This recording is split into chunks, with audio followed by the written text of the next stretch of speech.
मेरा नाम नम्रता है। मेरे माता पिता मुझे इस दुनिया से छोड़कर जा चुके थे। मुझसे छोटे मेरे 2 भाई बहन थे। मुझसे छोटी मेरी बहन और उससे छोटा एक भाई। पहले तो हम अपने चाचा चाची के साथ रहते थे। वो लोग जैसे तैसे हमें पाल रहे थे और इतना बड़ा कर दिया था, मगर साथ ही साथ वो हमारे ऊपर अत्याचार भी करते थे। कभी हमें खाना नहीं देना चाहते थे। हम दोनों बहनों से घर के बहुत सारे काम करवाना और मेरे छोटे भाई को भी छोटी छोटी बात पर डांटना। जब मैं 15 साल की थी तभी मेरे माता पिता हमें इस दुनिया में छोड़कर जा चुके थे। दोनों की ही आगे पीछे मौत हो गई थी। मेरी छोटी बहन बहुत छोटी थी और मेरी भी उम्र ज्यादा नहीं थी। मैं भी ज्यादा कुछ नहीं जानती थी, इसलिए चाचा चाची के घर में रहकर चाचा के अत्याचार खामोशी से बर्दाश्त करते रहे। जैसा चाची कहती थी हम तीनों भाई बहन वैसा ही करते थे। लेकिन अब मेरी उम्र 20 साल हो गई। मैंने इंटर किया हुआ था, क्योंकि थोड़ा बहुत तो मैं अपनी मम्मी पापा के सामने ही पढ़ चुकी थी। मैंने अपनी पढ़ाई को बंद नहीं किया था। मैंने जिद करके इंटर पास किया था, क्योंकि मैं पढ़ना चाहती थी और मैंने अपने चाचा चाची से कहा कि मुझे पढ़ने से कोई नहीं रोक सकता। वो लोग मेरी जिद के आगे मजबूर हो गए थे, मगर पढ़ाई के दौरान मुझे घर के भी सारे कामकाज करने होते थे। जैसे तैसे वक्त गुजर गया और मेरा इंटर कंप्लीट हो गया था। अब हम लोगों के साथ चाची बहुत बुरा बिहेव रखने लगी थी। मेरी उम्र 20 साल, मेरी छोटी बहन की उम्र 15 साल और छोटे भाई की उम्र 13 साल थी। हम लोग काफी बड़े हो गए थे और मैंने सोच लिया था कि अब मैं अपने चाचा चाची के अत्याचार को और ज्यादा बर्दाश्त नहीं करूंगी। वो लोग ऐसी कड़वी कड़वी बातें हमें कहते थे कि हम खामोशी से सुनते रहते थे। जब मेरे मम्मी पापा जिंदा थे तब हम सब लोग एक साथ जॉइंट फैमिली में रहते थे। तब हमारे दादा दादी भी थे, मगर दादा दादी भी परलोक सुधार गए और मेरे मम्मी पापा भी नहीं रहे। तो चाचा चाची का पूरे घर में राज चलने लगा था। हमारी एक बुआ भी थी जो कि दूसरे शहर में रहती थी और हमसे बहुत प्यार करती थी। चाचा चाची उनसे दिखावा करते थे कि वो हम तीनों भाई बहन से बहुत प्यार करते हैं, मगर सच तो ये था कि वो कभी हमसे ढंग से बात तक नहीं करते थे।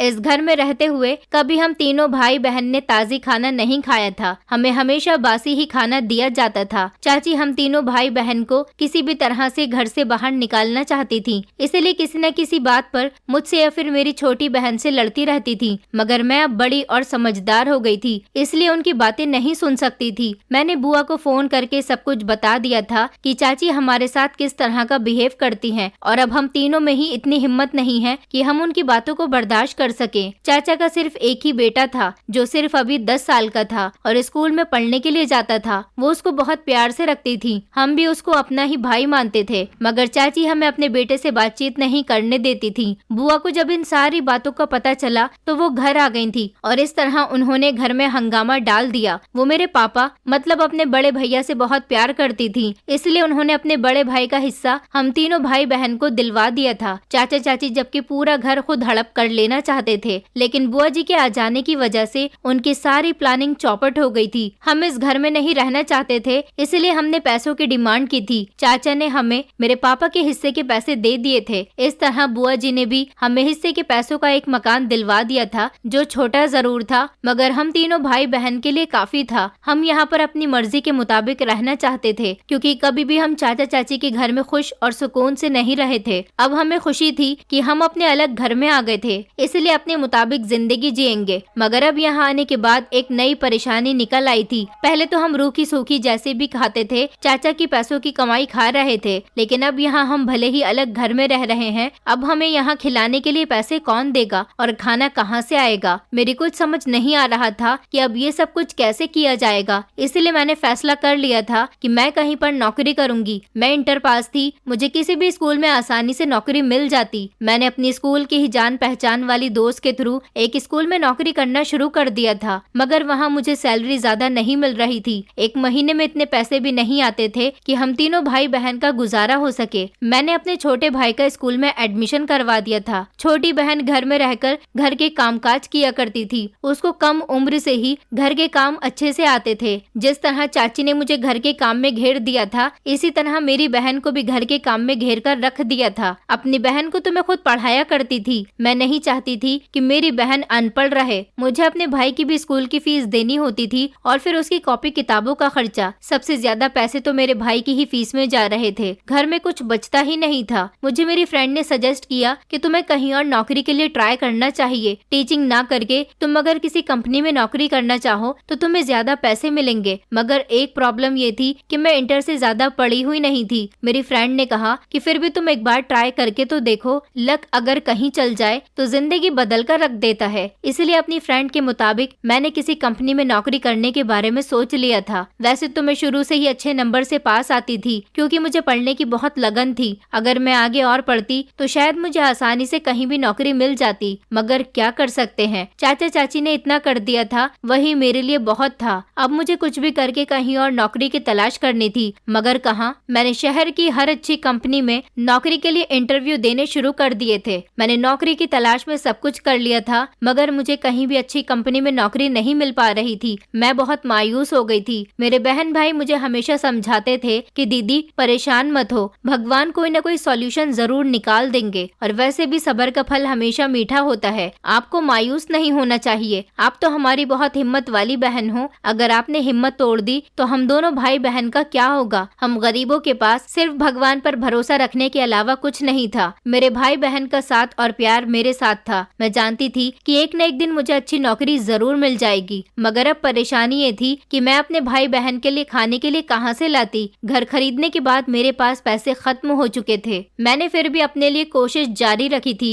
बुआ जी ने कॉल पर हालचाल पूछे थे तो मैंने उन्हें घर की परेशानी के बारे में सब कुछ बता दिया था। वो हमेशा हमारा साथ दिया करती थी। उन्होंने मुझे कुछ पैसे सेंड कर दिए थे। उनके दिए गए पैसों से कुछ दिन हमारा गुजारा हो गया था। मैं चाहती थी कि मेरे बहन भाई पढ़ लिख कर कुछ कामयाब बन जाए और अब हमारी जिंदगी भी आसान हो जाए, मगर चाचा चाची के घर से निकलने के बाद तो हमारी जिंदगी और ज्यादा मुश्किल हो गई थी। एक दिन मुझे मेरी दोस्त की कॉल आई और उसने बताया कि तुम्हारे लिए एक कंपनी में नौकरी है, वहाँ पर तुम्हारा इंटरव्यू है, कल चली जाना। मेरी दोस्त ने अपने हिसाब से वहाँ पर मेरे लिए बात कर ली थी, इसलिए मैं अपनी दोस्त के कहने के मुताबिक अगले ही दिन इंटरव्यू के लिए जाने लगी थी। तभी अचानक बुआ जी की कॉल आ गई। मैंने बुआ जी को बताया कि आज मेरा इंटरव्यू है, आप मेरे लिए प्रार्थना करना कि मेरी नौकरी पक्की हो जाए, मैं कामयाब हो जाऊं। बुआ जी ने मुझे कॉल पर बहुत आशीर्वाद दिया था। मैं अपने डॉक्यूमेंट्स लेकर घर से निकल गई थी, क्योंकि मुझे बस से जाना था। इसलिए मैं बस स्टेशन के पास जाकर बस के आने का इंतजार करने लगी। मोबाइल में टाइम देखा तो इंटरव्यू शुरू होने में सिर्फ आधा घंटा रह गया था और मुझे जाना भी काफी दूर था। मैं परेशान होते हुए इधर उधर देखने लगी कि अचानक मेरी नजर मेरी बचपन की सहेली राखी पर पड़ गई। राखी अपनी स्कूटी से कहीं जा रही थी। मैंने जल्दी से राखी को आवाज लगाई और उसे बताया कि मेरे पास टाइम बहुत कम है, क्या तुम मुझे इस एड्रेस पर पहुंचा सकती हो। राखी ने कहा कि अच्छा ठीक है, मैं तुम्हें यहाँ पर छोड़ दूंगी, लेकिन मुझे जल्द ही अपने घर पहुँचना है। मैंने उससे कहा कि प्लीज आज तुम मेरी मदद कर दो, मुझे आज तुम्हारी मदद की बहुत जरूरत है। राखी बहुत अच्छी थी, इसलिए उसने मेरी मदद कर दी। मैं जल्दी से उसके साथ बैठ गई और उससे कहा कि थैंक यू, तुम्हारी बड़ी मेहरबानी होगी। राखी ने स्कूटी स्टार्ट की और हम लोग ऑफिस की तरफ पहुंच गए थे।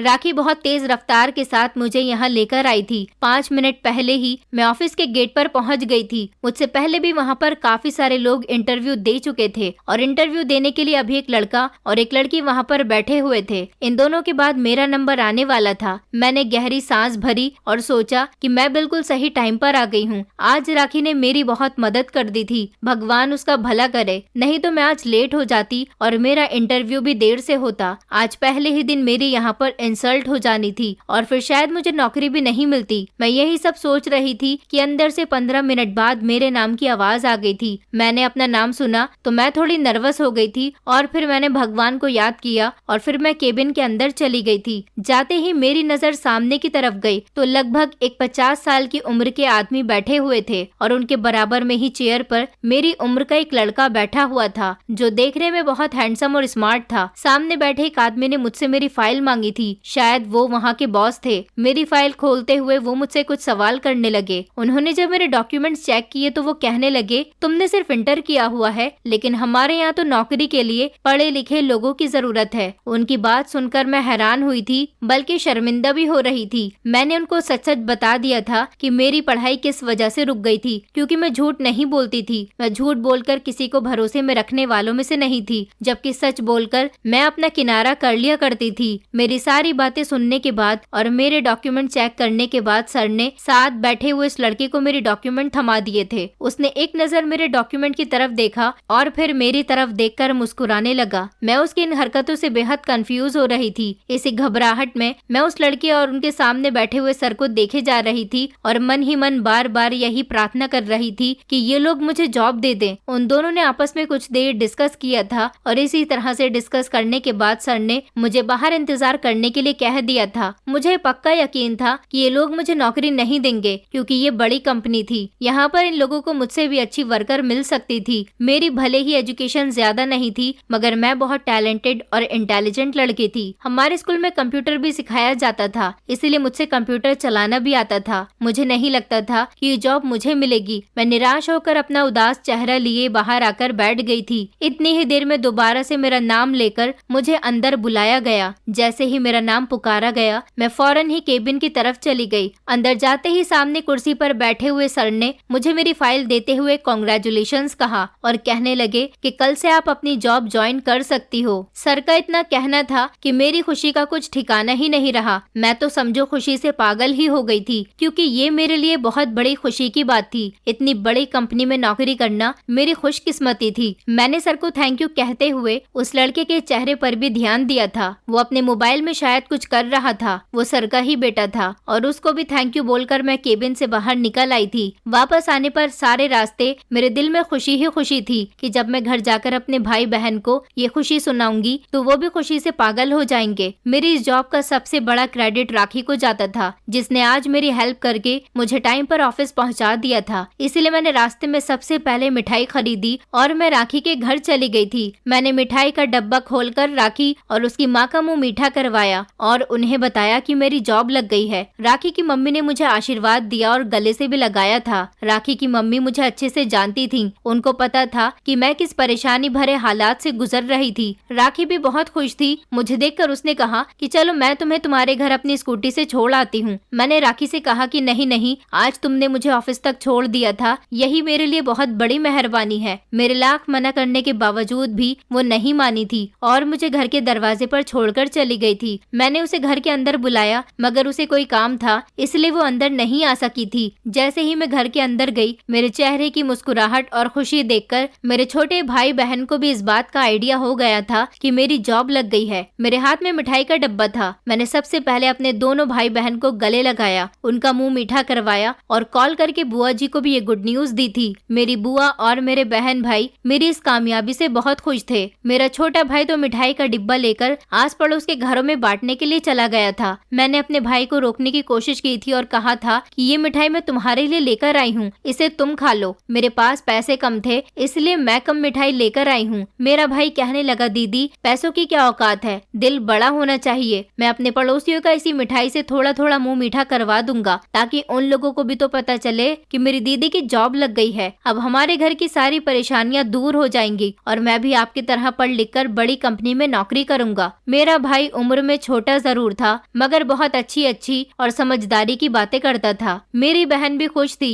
वो फौरन मेरे लिए पानी लेकर आई। उसने मुझे पानी दिया और कहने लगी, दीदी आज तो मैं आपकी ही पसंद का खाना बनाऊंगी। अपने भाई बहन को इस तरह से खुश देखकर मैं दिल ही दिल में भगवान से प्रार्थना कर रही थी कि मेरे घर में खुशियां इसी तरह से बरकरार रहें। मेरे भाई बहन मेरी कामयाबी की खुशियां मना रहे थे। मुझे अगले दिन सुबह ड्यूटी पर भी जाना था। मैंने अपने साफ सुथरे कपड़े निकाले और उनको इस्त्री करके लटका दिया था। मेरे पास ढंग के कपड़े नहीं थे, सिर्फ यही थे जो मुझे अभी दिवाली पर चाची ने दिलवाए थे। ये भी सस्ते थे। चाची को उनके किसी रिश्तेदार ने दिए थे, उनको पसंद नहीं थे इसलिए उन्होंने दिवाली पर मुझे दे दिए। मगर मैं इन कपड़ों को कहीं खास जगह ही पहनती थी। अब तो मैं इतनी बड़ी कंपनी में नौकरी करने के लिए जाती तो मुझे अच्छे ही कपड़ों की जरूरत पड़ी थी। 2-3 दिन तो मैं ये कपड़े पहनकर चली जाती मगर फिर मुझे और कपड़ों की जरूरत होती। मैंने सोच लिया था कि बात की बात में देखा जाएगा, अभी तो यही कपड़े पहनकर चली जाऊंगी। मेरी सुबह की तैयारी लगभग पूरी थी। मैंने सोच लिया था कि मैं कुछ दिन ये कपड़े पहन लूंगी, उसके बाद जल्द ही कुछ न कुछ करके नए कपड़ों का इंतजाम करूंगी क्योंकि मैं ऑफिस में वहीं के लोगों की तरह अपना गेटअप बनाकर जाया करूंगी। मेरी बहन ने मेरी तरफ देखकर कहा कि दीदी ये रहे मेरे पास के कुछ पैसे। मेरी बहन ने मुझे 2000 रुपए दिए थे। उसने कहा ये पैसे मैंने जोड़कर रखे हुए थे, कल आप इन पैसों से अपने लिए कपड़े और नए सैंडल भी ले आना क्योंकि अब आपका बड़े लोगों में उठना बैठना होगा। मैं नहीं चाहती कि मेरी दीदी का सर शर्मिंदगी से नीचा हो, इसलिए आपको अच्छे कपड़े और अच्छे सैंडल की जरूरत पड़ेगी। मैंने अपनी बहन से कहा कि नहीं, मैं ये पैसे नहीं रख सकती, ये पैसे तुम्हारे हैं। वो कहने लगी, दीदी अब क्या मेरे और क्या आपका, ये पैसे भी तो आपके ही कमाए हुए हैं। जब आप मुझे मेरे खर्चे के लिए पैसे दिया करती थी तो मैं उनसे पैसे जोड़ लिया करती थी। इस तरह तो मैंने 2000 रुपए जोड़ लिए थे, अभी बस मेरे पास इतने ही हैं। मैंने अपनी बहन मुझसे कहा कि तुम जैसी बहन भगवान सबको दे, तुम्हें मेरा कितना ख्याल है, तुम फिक्र मत करो, मेरी जैसे ही पहली सैलरी आएगी मैं तुम्हें तुम्हारे पैसे वापस लौटा दूंगी। मेरी बहन ने कहा कि दीदी ये पैसे तो हम सबके हैं, आपको पैसों की फिक्र करने की कोई जरूरत नहीं है, आप आराम से अपनी जॉब पर ध्यान दो। मुझे सुबह ऑफिस के लिए जल्दी उठना था क्योंकि मेरे पास कोई सवारी नहीं थी और मुझे बस से ही ऑफिस जाना था, इसलिए मैं 1 घंटा पहले ही घर से निकलना चाहती थी। आज तो मुझे जैसे तैसे राखी ने पहुंचा दिया था, मगर मैं अब उसकी बार बार तो हेल्प नहीं ले सकती थी। सारी रात मुझे खुशी की वजह से नींद नहीं आ रही थी। मैं अपने बिस्तर पर लेटकर कल के बारे में सोचने लगी कि ऑफिस में ना जाने क्या होगा और मुझे कैसे कैसे काम दिए जाएंगे। सोचते सोचते ना जाने मेरी आंख कब लग गई मुझे कुछ पता ही नहीं चला। सुबह मेरी छोटी बहन ने जगाया और कहने लगी कि दीदी आपको कहीं ऑफिस जाने के लिए देर ना हो जाए, इसलिए जल्दी उठ जाओ, मैंने आपके लिए नाश्ता बनाकर तैयार कर दिया है। मैं जल्दी से उठी, दिल में बहुत सारे अरमान लेकर तैयार हो गई। आज मेरा ऑफिस में पहला दिन था, मुझे बेहद खुशी महसूस हो रही थी। आज मैं अपने मकसद में कामयाब होने वाली थी। जो सपना मैंने देखा था किसी बड़ी कंपनी में काम करने का, वो आज पूरा हो चुका था। मैं जल्दी से तैयार हुई तो मेरी बहन ने जल्दी से मुझे नाश्ता दिया। आज खुशी की वजह से मेरा छोटा भाई भी जल्दी ही उठ गया था और हम सब भाई बहन ने साथ बैठकर नाश्ता किया था। मैंने अपने दोनों भाई बहन को गले से लगाया, मेरी आंखों में आंसू आ गए थे। मैं सोच रही थी अगर आज मेरे पेरेंट्स जिंदा होते तो कितना खुश होते। मैं अपने भाई बहन को गले लगाकर घर से निकलने लगी, तभी मेरी बहन ने हाथ में खाने का डब्बा थमा दिया। कहने लगी दीदी इतना बड़ा ऑफिस है, कहीं आपको शर्मिंदगी महसूस न हो, लोग आपकी मजाक न उड़ाएं कि बच्चों की तरह खाने के डिब्बे में क्या लेकर आई हो। मैंने अपनी बहन की बात सुनी तो अपनी बहन को प्यार से देखते हुए कहा कि ऑफिस जितना भी मर्जी बड़ा हो, तुम्हारी मोहब्बत से बड़ा नहीं है। मेरे लिए तुम्हारे हाथ के खाने से बढ़कर कुछ भी नहीं है। तुम परेशान मत हो और तुम कितनी अच्छी हो, तुमने इतनी सुबह सवेरे उठकर मेरे लिए नाश्ता भी बनाया और खाना भी बनाकर तैयार कर लिया। तुम्हारी उम्र कम जरूर है मगर हालात ने तुम्हें वक्त से ज्यादा बड़ा बना दिया। तभी मेरा भाई भी मेरे करीब आकर मुझसे चिपट गया। वो दोनों कहने लगे कि दीदी हम आपसे बहुत प्यार करते हैं, हमारे माँ और पिता दोनों आप ही हो। मैंने अपने भाई बहन को समझा दिया था कि घर से ज्यादा बाहर मत निकलना और मेरे आने का इंतजार करना। घर के दरवाजे को अच्छी तरह से अंदर से बंद कर लेना।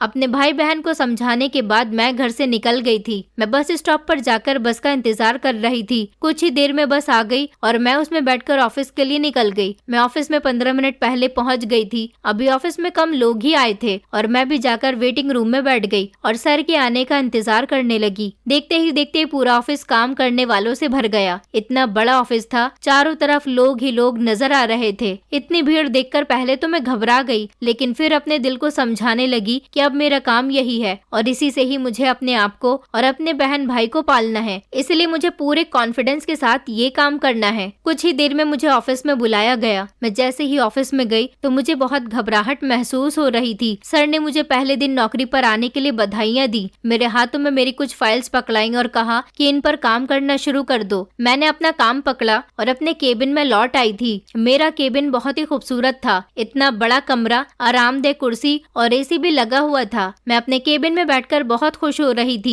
मुझे अपनी आंखों पर विश्वास नहीं हो रहा था कि ये मेरा ही केबिन है और मैं इतने बड़े केबिन में बैठकर काम किया करूंगी। मैंने अपना काम करना शुरू कर दिया और अपने भगवान जी का शुक्रिया अदा करने लगी। ऐसे ही दिन गुजरते गए और मैं अपने काम में बहुत ज्यादा बिजी हो गई थी। सर को मेरा काम पसंद आता था। उनका कहना था कि तुम्हारे पास एजुकेशन भले ही ज्यादा नहीं है मगर तुम बहुत टैलेंटेड लड़की हो, काम बहुत तरीके से और समझदारी से करती हो। सर मेरी तरफ से बहुत खुश और बेफिक्र थे। मुझे यहाँ पर 1 मिनट का भी टाइम नहीं मिलता था क्योंकि मैं अपनी नौकरी के लिए बहुत सीरियस थी। मैंने अपनी स्वर्गवासी माँ से एक ही बात सीखी थी कि जो भी काम करो दिल से काम करो, मेहनत और लगन से काम करने से ही इंसान कामयाब बनता है। इसीलिए मैं अपने काम में बहुत सीरियस थी। काफी दिन गुजर गए, मैंने सर के बेटे को दोबारा ऑफिस में नहीं देखा था। मेरे सर जो कि इस कंपनी के ओनर थे वो बहुत अच्छे इंसान थे और मेरे काम से खुश होकर हर तरफ मेरी तारीफ करते रहते थे और मुझे अप्रिशिएट करते थे। एक दिन सर ने मुझे अपने ऑफिस में बुलाया और मुझसे बहुत ही अजीब और गरीब सवाल किया। मैं बहुत हैरान हुई थी। उनका चेहरा देखते हुए मैंने जवाब दिया। सर ने मुझसे पूछा, क्या तुम शादीशुदा हो? मैंने इनकार करते हुए सर हिला दिया था। सर मुस्कुराए और कहने लगे, कहीं तुम्हारा रिश्ता तो नहीं लग गया या फिर तुम्हारी एंगेजमेंट हो गई हो? सर की आंखों में एक शर्त थी।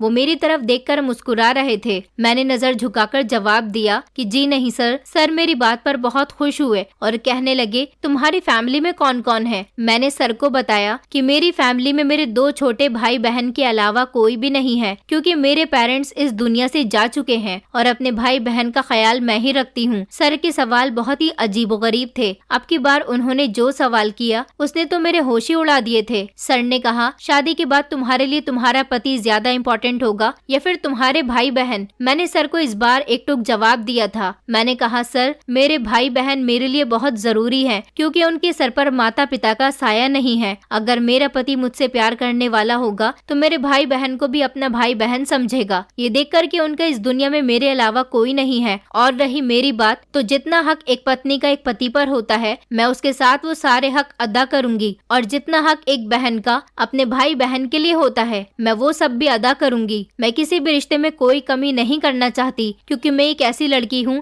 जो हर रिश्ते को दिल से निभाती है। मेरा इतना कॉन्फिडेंस देखकर सर बहुत खुश हुए थे और मुझसे कहने लगे कि मैं तुम्हारे जवाब से बहुत इम्प्रेस हुआ हूँ। क्या तुम्हारा ऐसा कोई रिश्तेदार है जो तुमसे बड़ा हो और जो तुम्हारा रखवाला भी हो। मैंने सर को बताया था कि वैसे तो हमारे इस दुनिया में कोई नहीं है, लेकिन मेरी एक बुआ जी हैं जिनसे हम बहुत प्यार करते हैं, और वो भी हमेशा हमें अपने बच्चों की तरह प्यार करती हैं। दूसरे शहर में रहती हैं, लेकिन कभी कभी हमसे मिलने के लिए आ जाती हैं। सर ने कहा, तो फिर मैं कब आऊँ तुम्हारी बुआ से मिलने के लिए। मेरे लिए ये बहुत हैरान कर देने वाली बात थी, क्योंकि इतनी बड़ी कंपनी का मालिक जो हम जैसे लोगों से मिलना तो दूर की बात करना भी पसंद नहीं करे, वो मेरी बुआ से मिलना चाहता था। सर से मिलकर मुझे इस बात का यकीन तो हो गया था कि सर को अपनी दौलत का और रुतबे का कोई घमंड नहीं था। सर अपने सब वर्कर्स के साथ बहुत अच्छे से पेश आते थे। अब मैं रोज ऑफिस आई तो सर मुझसे एक ही सवाल करते थे, नम्रता तो मुझे कब अपनी बुआ से मिलवा रही हो। मैं तुम्हारी बुआ से मिलना चाहता हूँ और मिलकर उनसे तुम्हारे बारे में कुछ बात करना चाहता हूँ। मैंने सर से मुस्कुराकर कहा था कि बहुत जल्द मैं आपकी मुलाकात उनसे करवा दूंगी। सर ने कहा, तुम एक काम करो, अपनी बुआ को लेकर कल हमारे घर डिनर पर आ जाओ। मेरी पत्नी तुम्हारी बुआ को देखकर खुश हो जाएगी। सर की बात मुझे कुछ समझ नहीं आई थी। सर ने कहा था कि ये मेरा ऑर्डर है, कल तुम्हें अपने भाई बहन और बुआ को लेकर मेरे घर डिनर पर जरूर आना है। मैं खुश हो गई थी।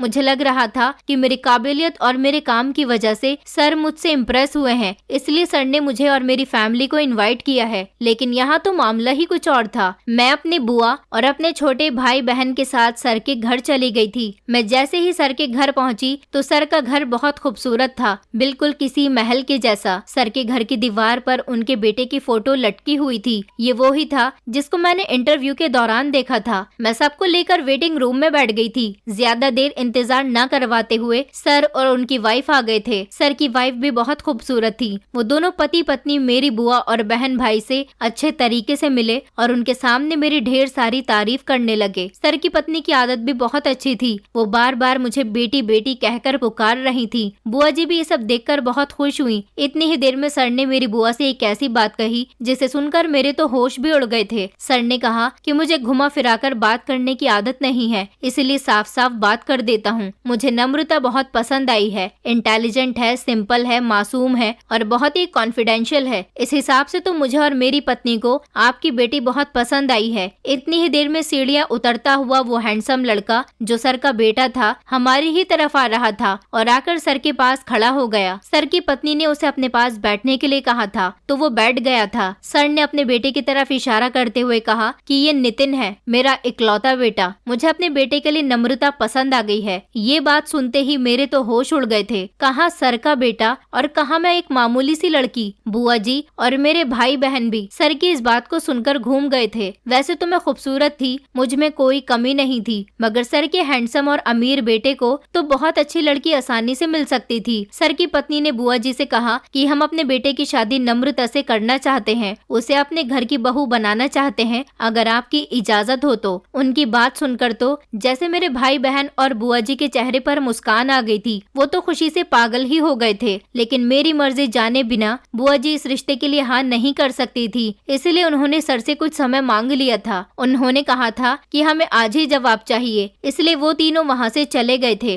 ताकि हम लोग आपस में डिस्कस कर सकें। बुआ जी ने मुझे समझाया था कि तुम इस घर में ऐश करोगी, सारी जिंदगी तुमने परेशानी में गुजारी है, इस रिश्ते के लिए हाँ कर दो नम्रता। मगर मैं ऐसे कैसे इतनी जल्दी शादी कर सकती थी। मैंने बुआ जी से कहा मैं अपने छोटे भाई बहन को अकेला नहीं छोड़ सकती। बुआ जी कहने लगी कि तुम फिक्र मत करो, तुम बस हाँ कर दो। इन दोनों के बारे में भी हम बैठकर बात करेंगे तो कोई ना कोई सॉल्यूशन निकल ही आएगा। मेरे भाई बहन भी खुश थे और कहने लगे कि दीदी आप यहाँ पर शादी कर लो, यहाँ से अच्छा रिश्ता आपको कहीं नहीं मिलेगा और आप हमारी फिक्र मत करो, आप खुश रहोगी तो हम दोनों भी खुश रहेंगे। इस रिश्ते से इनकार करने के लिए मेरे पास अब कोई वजह नहीं थी, सिर्फ एक वजह थी मेरे भाई बहन। बुआ जी ने मुझे भरोसा दिलाया था कि वो इस बारे में सर और उनकी पत्नी से बात करेंगी। थोड़ी ही देर के बाद सर और उनकी पत्नी और उनका बेटा नितिन कमरे में आ गए थे। बुआ जी ने कह दिया था कि नम्रता ने रिश्ते के लिए हाँ कर दी है, मगर वो इस टेंशन में है कि उसके बाद उसके भाई बहन का इस दुनिया में कोई नहीं है, इन छोटे बच्चों का कौन ख्याल रखेगा। सर ने कहा कि इसमें इतनी बड़ी कोई बात नहीं है, अभी इनकी पढ़ने लिखने की उम्र है। मैं तो आपको यही एडवाइस देना चाहता हूँ कि आप इन दोनों का एडमिशन हॉस्टल में करवा दें ताकि ये शिक्षा पूरी कर लें और कामयाब हो जाएं।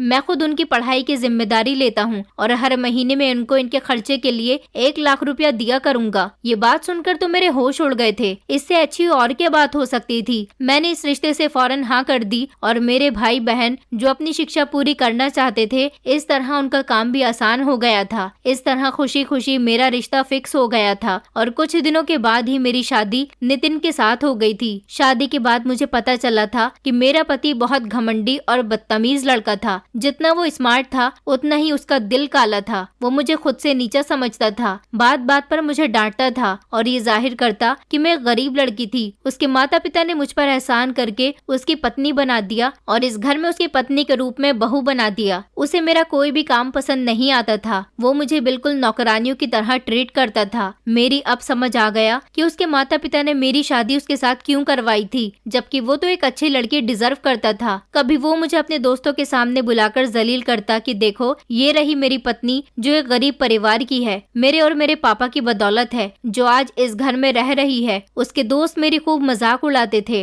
और कभी तो नौकरों के सामने मेरी इंसल्ट करता कि तुम लोग इससे भी काम करवाया करो, ये भी इस घर की नौकरानी ही है। तो कभी मेरा बनाया हुआ खाना फेंक देता और कहता कि अच्छा नहीं है, मुझे पसंद नहीं आया, दोबारा से बना कर लाओ। मैं उससे बहुत ज्यादा परेशान थी, मैंने कभी उसे पलटकर जवाब नहीं दिया था। मेरे सास ससुर भी ये सब कुछ देखते थे, मगर वो अपने बेटे को समझाने के अलावा कुछ नहीं कर सकते थे। उनका बेटा कभी उनकी बात समझता ही नहीं था। मैं उससे बहुत ज्यादा तंग आ गई थी क्योंकि अब तो वो मेरे ऊपर भी हाथ उठाने लगा था, मुझे कमरे में बंद कर दिया करता था और मैं रोती रहती चिल्लाती रहती थी। जबरदस्ती वो मुझे परेशान करता था। मुझे परेशान करने का तो वो कोई बहाना नहीं छोड़ता था। एक दिन मैंने फैसला कर लिया था कि मुझे उनकी ये दौलत नहीं चाहिए और उनका कोई एहसान भी नहीं चाहिए, इसलिए मैं इस घर को छोड़कर जा रही हूँ क्योंकि मैं ये सब कुछ बर्दाश्त नहीं कर सकती थी। एक पागल और सर फिरे इंसान के साथ में सारी जिंदगी नहीं गुजार सकती थी। मैंने अपने सास ससुर से कह दिया था कि आपकी दौलत आपको मुबारक हो, मैं इस घर को छोड़कर जा रही हूँ और आपको अब मेरे भाई बहन को भी पैसे भेजने की जरूरत नहीं है। मैं अपने घर जा रही हूँ और अपने भाई बहन को भी वहीं पर बुला लूंगी। मेरे सास ससुर मुझे रोकने की कोशिश कर रहे थे। उनका कहना था कि उनका बेटा सरफिरा है, उसे दौलत का घमंड है, इसलिए वो गरीब को कुछ नहीं समझता और ये बात उनके सारे रिश्तेदार भी जानते हैं। तभी तो उनके बेटों को कोई लड़की देने के लिए तैयार नहीं था। उन्होंने मेरी शादी अपने बेटे के साथ इसीलिए करवाई थी ताकि उनके बेटे को मैं सुधार दूं, क्योंकि मैंने अपने घर की सारी जिम्मेदारियों का बोझ उठाया हुआ था। तो उन्हें यही लगता था कि मैं उनके बिगड़े हुए बेटे का भी बोझ उठा लूंगी, मगर उसकी हरकतें कुछ ज्यादा ही खराब थी।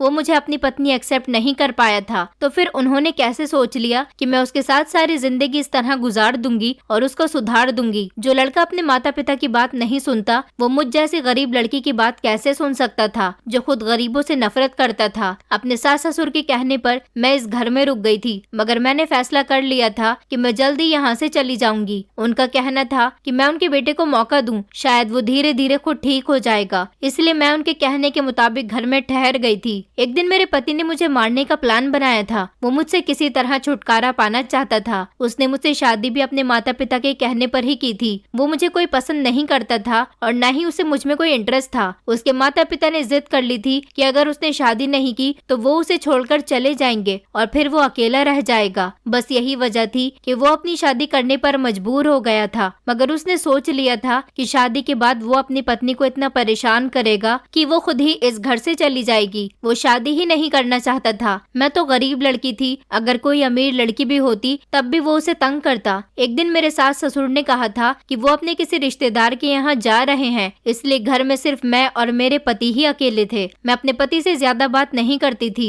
मेरे पति ने सारे नौकरों को भी छुट्टी पर भेज दिया था। मुझे लगा शायद मेरे सास ससुर ही नौकरों को छुट्टी पर भेज चुके हैं। जिस दिन से मेरी शादी हुई थी मैं घर से बाहर नहीं निकली थी, सारा दिन घर में ही रहती थी। मगर आज मेरा कहीं जाने का बहुत मन कर रहा था। मैंने सोचा क्यों न मैं अपनी दोस्त राखी से मिलने के लिए चली जाती हूँ। दरअसल मेरे पति ने घर की गैस ऑन कर दी थी ताकि मैं किचन में किसी काम से जाऊं और घर में आग लग जाए जिससे मेरी भी मौत हो जाए। मेरा पति गैस ऑन करने के बाद घर से बाहर निकल गया था। मैं तो उसके जाने से पहले ही अपनी दोस्त राखी से मिलने के लिए चली गई थी, इसलिए आज घर में कोई भी मौजूद नहीं था। मेरे पति को ये नहीं पता था कि मैं भी घर से जा चुकी हूँ, क्योंकि मैं उसको बताकर नहीं निकली थी। 2 घंटे के बाद जब मैं अपने घर वापस आई तो मैंने देखा कि घर में भीषण आग लगी हुई है। घर के बाहर बहुत सारे लोग मौजूद हैं, यहाँ तक कि फायर ब्रिगेड भी आग बुझा रही थी। फिर लोगों ने बताया कि अंदर मेरी सास मौजूद है। इस बात को सुनकर मैं हैरान रह गई थी। मैं फौरन ही घर के अंदर गई और जैसे तैसे मैंने अपनी सास को बचाने की कोशिश की। मेरी सास घर के अंदर बेहोश पड़ी हुई थी। मैं उनको लेकर घर से बाहर निकलने की कोशिश कर रही थी। मेरे ससुर भी नहीं थे, सिर्फ बाहर कुछ लोग खड़े हुए थे जिनमें से कोई भी मदद के लिए आगे नहीं बढ़ रहा था। तभी तो मुझे घर के अंदर जाना पड़ गया था। मैं जैसे तैसे अपनी सास को घर से बाहर निकाल कर लाई थी। मैं भी काफी झुलस चुकी थी।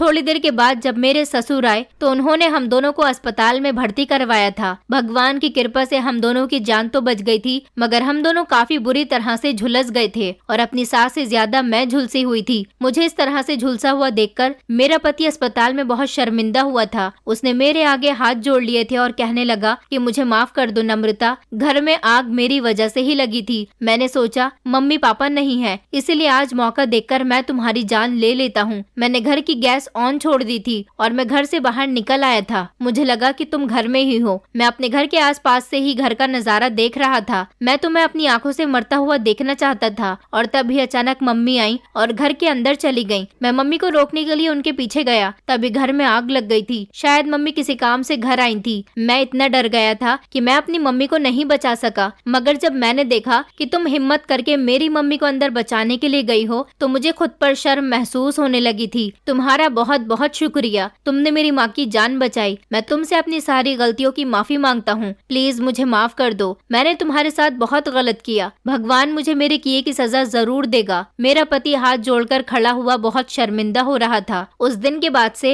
मेरे पति के दिल में मेरे लिए मोहब्बत बढ़ गई थी। उसने मुझे बताया था कि वो एक लड़की से प्यार करता था। वो लड़की गरीब थी और वो उसे बहुत चाहता था, मगर उसने उसे धोखा दिया। तभी से वो गरीब लड़कियों से नफरत करने लगा था और वो मेरी शादी अपने साथ हो जाने के बाद अपनी गर्लफ्रेंड का बदला मुझसे निकालना चाहता था। उसका कहना था कि मुझे तुम्हारे अंदर अपनी गर्लफ्रेंड नजर आती थी, इसलिए मैंने तुम्हारे साथ ऐसा किया था। मैंने उसे माफ कर दिया क्योंकि इसमें उसकी भी कोई गलती नहीं थी। शायद हालात ने उसे ऐसा बना दिया था। मेरे सास ससुर ने अपने बेटे पर बहुत गुस्सा किया था। उस दिन के बाद से मेरा पति और सास ससुर मुझसे बहुत प्यार करने लगे थे। मुझे उस घर में बहुत ज्यादा इज्जत दी गई। मेरा पति पूरी तरह से बदल कर रह गया था। उसने मेरे भाई बहन को भी हमारे ही घर में रहने के लिए बुला लिया था और फिर हम सब अब साथ रहते हैं और एक दूसरे के साथ बहुत खुश रहते हैं। मेरा पति मुझसे बहुत प्यार करता है और वो मुझे अपनी पत्नी मानने पर गर्व करता है। दोस्तों, उम्मीद करती हूँ आपको हमारी कहानी पसंद आई होगी। कहानी पसंद आई है तो वीडियो को लाइक करें, चैनल पर नए हैं तो चैनल को सब्सक्राइब करें और हाँ, नोटिफिकेशन बेल को जरूर दबाएं ताकि अगली अपडेट सबसे पहले आपको मिले।